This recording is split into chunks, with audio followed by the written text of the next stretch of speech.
goodness, what is this? Oh, Little summer drink. Oh, wow. You must think we don't hot. Oh, baby.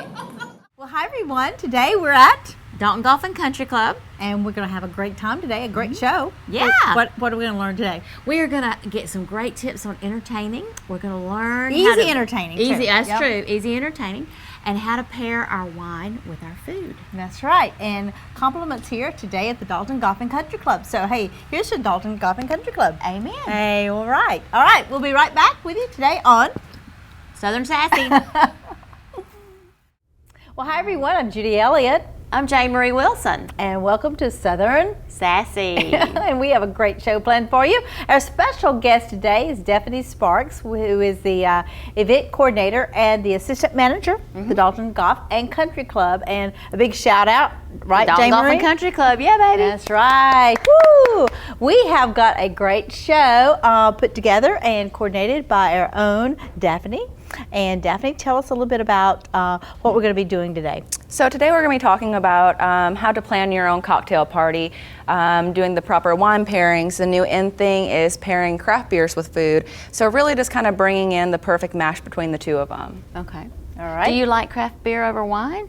No. No. I just wondered if you liked it better with, or it's just No, like that's like the thing to do. But unless you're planning on having a ladies' day only, you typically will have guys, and not everyone's going to want to drink the beer or the wine, especially the white wines that we're showing today. They're kind of feminine, they're more fruity and that kind of thing. So sometimes guys just want that bolder alcohol. So craft beer is a great alternative to wine. Okay. All right. Well, good. Well, where do we start? What do you have? We are going to start out today with the bacon wrapped asparagus. And some people will do bacon wrapped asparagus on individual strips, but we find it's better to do it in, Oh, sorry. Yeah. you know, you're fine. In little bundles of 3. By doing it in the bundles of 3, it allows it to just be a lot more full, and it prevents the asparagus from drying out too much. I know my husband will grill it, and it just gets all shriveled up and crunchy, Right. which I like because then it's like an asparagus chip. But Right, yeah. but he didn't like it. But yeah, so this, like I said, is a great alternative. If you just bundle them up 3, 4 of them at a time, then you really get that full flavor of it. And then today we're going to be pairing it with a Pinot Grigio, which is Bassini. Okay. This Bassini is great just because it's really fresh and fruity, it's light, and depending on where you're hosting your cocktail reception, if it's outside, this is a great wine for that. Now, why white with asparagus? I know there's like there's a rule like with meat and fish and chicken and red and white wine. With appetizers, does it matter as much whether you go white or red or? It does actually matter because there's tannins in wine, and red wines have more tannins, and by having that, that's what creates that dry flavor to it. So it's going to bring out different flavors in your food. So really, most of the time with appetizers, white wine is going to do its best. Oh, okay. Okay. So this is really an easy appetizer because all you did is, like I said, the asparagus wrapped with bacon, threw it on the grill, and there you go. Yep. And then you can put a little bit of balsamic glaze just to add That's what to that it. is. Okay. So, So but yeah, do you use your fingers or do you have to cut it? it's really kind of up to you. Well, I mean, with asparagus, I almost always eat it like that, but Okay. I want to get the bacon in. Hang on. Get the bacon in. The bacon is good. Very good. I like that. Usually I don't eat on TV, but hey, this is the first. Whatever. That is good. Drink your wine with it. I would say this one is great because this is kind of citrusy and it has hints of pear in it. So. Light. I like this because it's very, very light. It is. Well, and plus you've Not got that sweet. bacon fat in there too, which is really rich and good, and that doesn't compete with it. Right. Very that's good. Wonderful. Man, that's really I don't know good. which is the best, asparagus or the wine. It's good together. Yeah, I think that's the exactly. point. Yeah, right. All right. All right, now what? All right, so our next one that we're going to be trying is crab cakes Oh, my favorite. with a remoulade. These are really great just because they are kind of finger foods. Of course, you can make it a little more formal and that kind of thing, but crab cakes are always great. Now, what's in a crab cake? I know crab, but I mean, like, what holds it together? Actually, you should be using lump crab, and when you do that, pretty well, if you go and you buy them frozen, it's going to pretty well just be filling and that kind of thing. Yeah. But if you're using the blue crab, then you don't have to have that. It's really just kind of going to stick to each other. Because I remember my mom used to do like these crab cakes, but they would be like breaded kind of thing. Kind of like a salmon cake. Yeah, like she Yeah. called it deviled crab, but it really wasn't deviled. It was just like She just told you deviled crab. It was really salmon patties. You're probably right. Sassy. Trying to give it eat something good. Okay, crab cake. Sorry. And we are going to top it off with a remoulade. This is a little bit spicy. It's going to add a little bit of flavor to it and take away some of the. What does remoulade mean? That is a very good question. What's in it? It just has Cajun spices to it. It really just complements the seafood. Of course, you can always complement it with fresh squeezed lemon, and that is always just a great pairing with it. As far as wine today, we're going to be pairing it with Santa Margherita Pinot Grigio. This is just a very signature Pinot Grigio. I feel like it's pretty well heard in every household. It's very clean, but it's intense, and I think that it will do really well with today's crab cakes. Great. All right, so they're both Pinot Grigios, Grigios. but they're different vineyards? Okay. Correct. And Now, which one was this one? This is a Pinot Grigio. But it's called Piscini. Piscini. Right. Okay. And then this one's the Santa Margherita. You can get it pretty well anywhere. Like Kroger, liquor store? Right, Okay. absolutely. So this one is not going to be hard to find at all. The Piscini is a little tougher to find just because it's not quite as well known. Now, I think a lot of people think crab cakes are really, really hard to make. Are they? No. They're not. They're not. Because when you see crab cakes, you're like, oh, they went to a lot of trouble. No, I mean, compared to some foods, it is a little bit more labor intensive, but not to the point where you should just avoid them altogether. I think it's definitely worth the labor. Okay. That's wonderful. Now, the first one was good. This one is like the Uh-oh. best. I love that sauce. Uh-oh. I've got You're going to have to confused. drink them both. All right, that's got lipstick on it, so it must be this one. Okay. That's good with the crab cake because it's spicy. That's really Ooh, good. I like this one. This one really has That's really a good with lot the of spice. zing to it. I like this So one. we have our asparagus wine and our crab cake wine. That's good to know because I like both of those. I do too. Usually, you know what? Usually I do not like Pinot Grigio. So this is really strange that what you showed me today, I really like. Because Pinot Grigio has not really been my favorites. But now it is.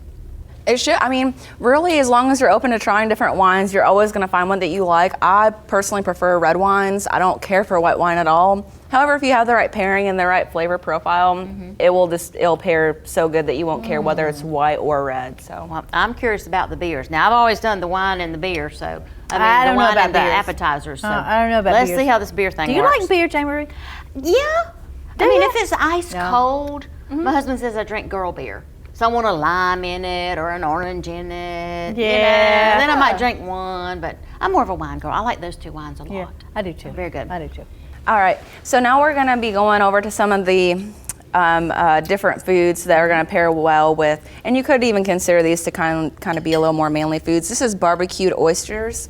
Barbecue oysters. Yes. Never heard of that. So, Wow. So that's more like bar food.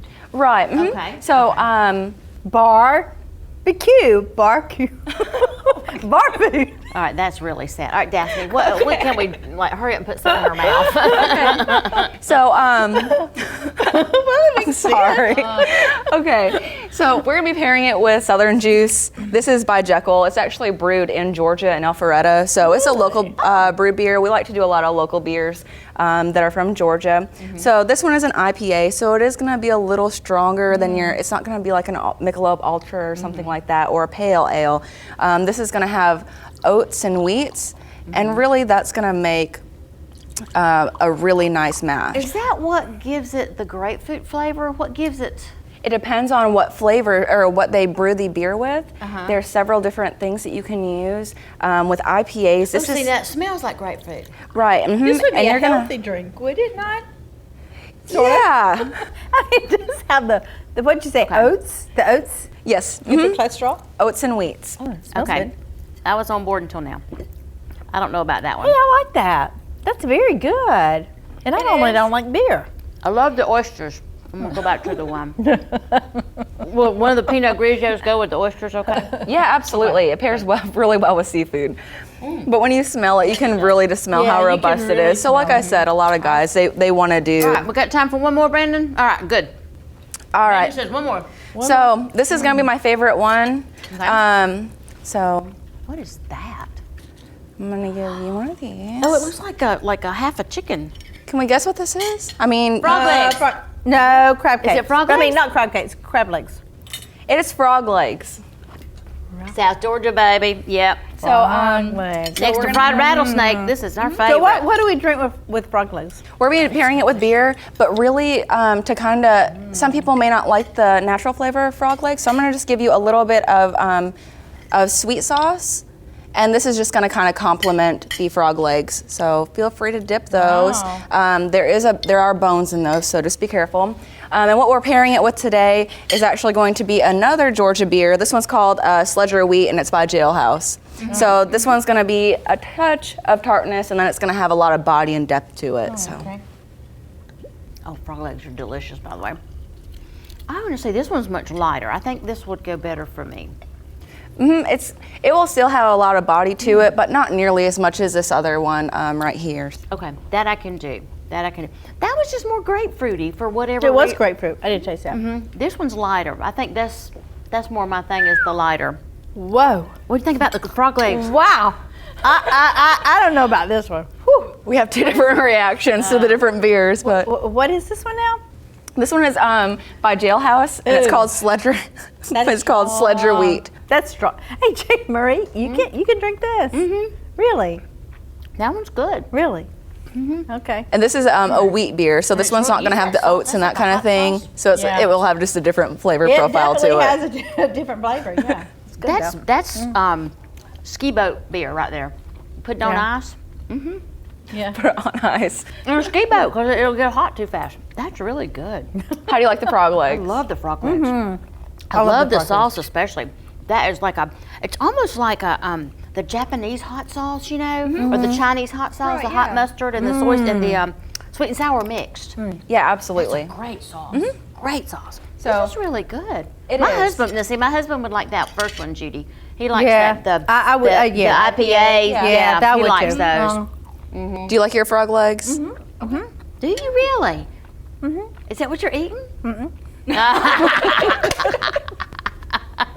See, I about finished mine. Those are I snuck over here and got a little bit more of that crab meat. Crab cake. So- Frog legs are excellent. Excellent. Oh, these are delicious. So are you saying the message is really these things are not that hard to really do?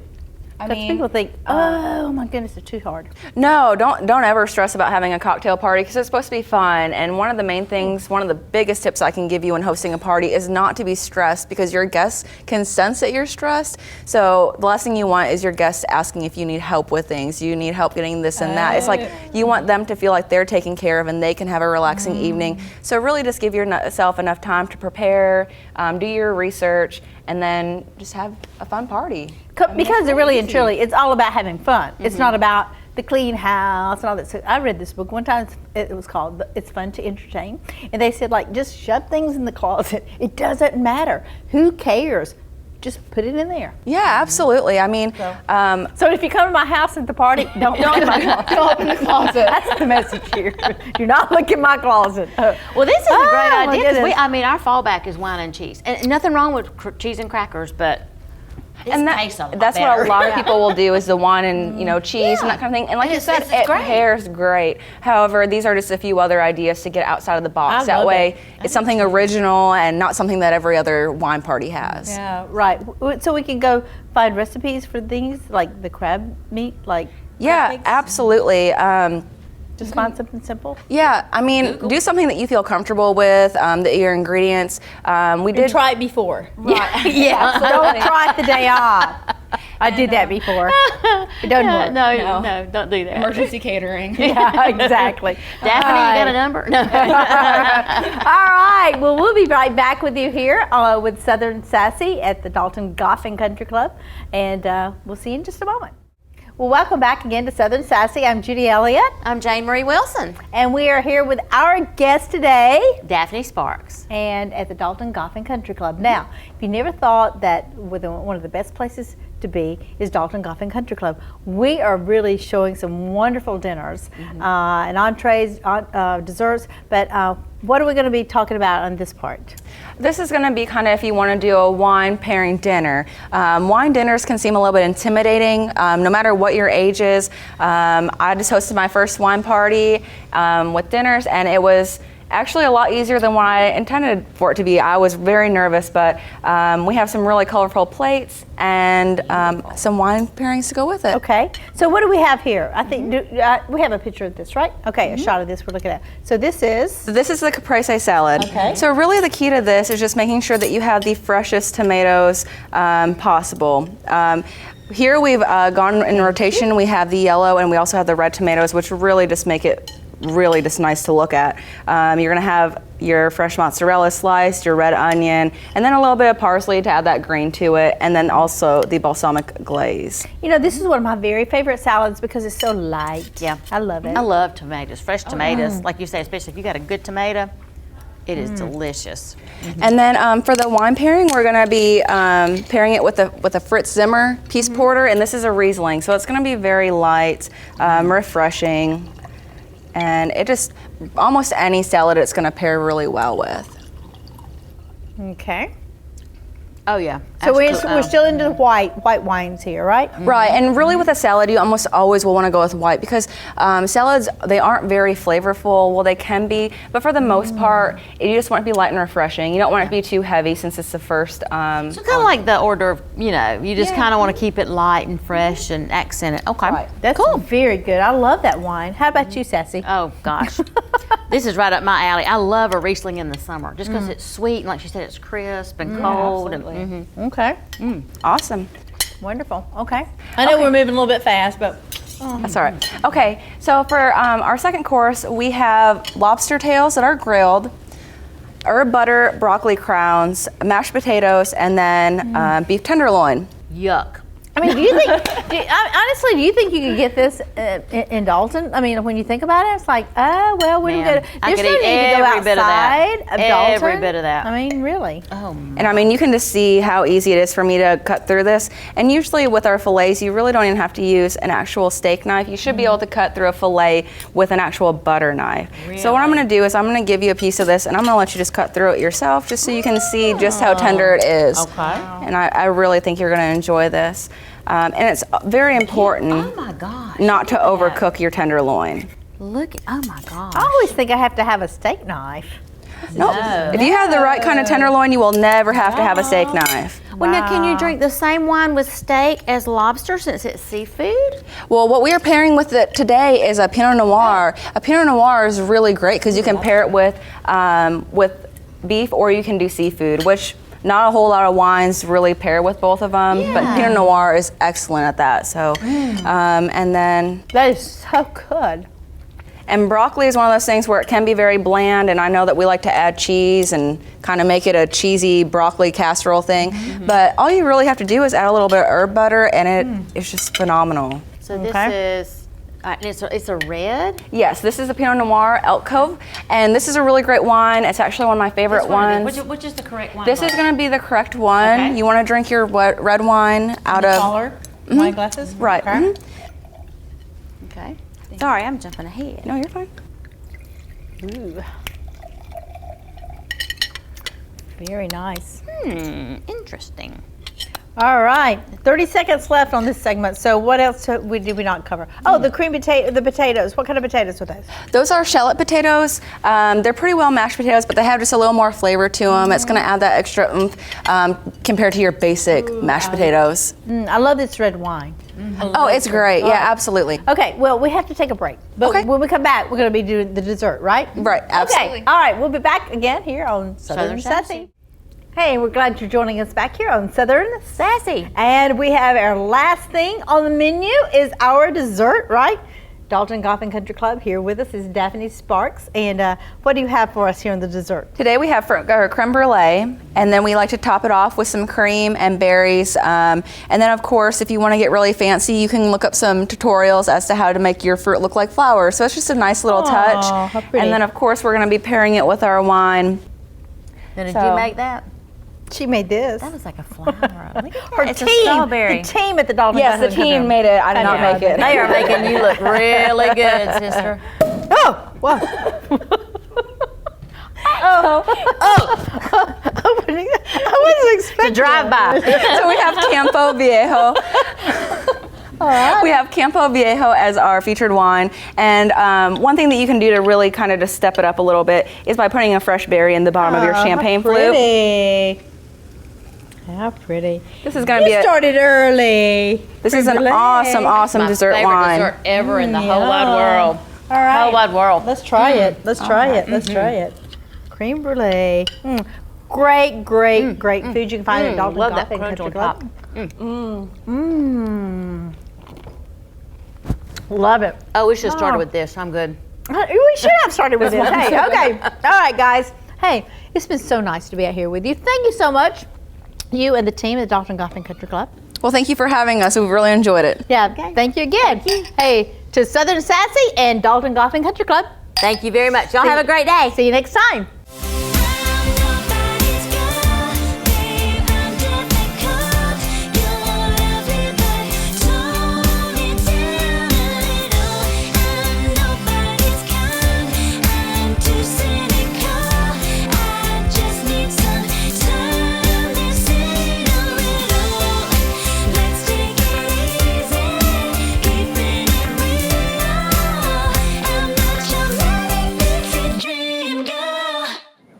Oh my goodness, what is this? Sassy. Oh, Small wow. summer drink. Oh, wow. You must think we look hot. Oh, baby.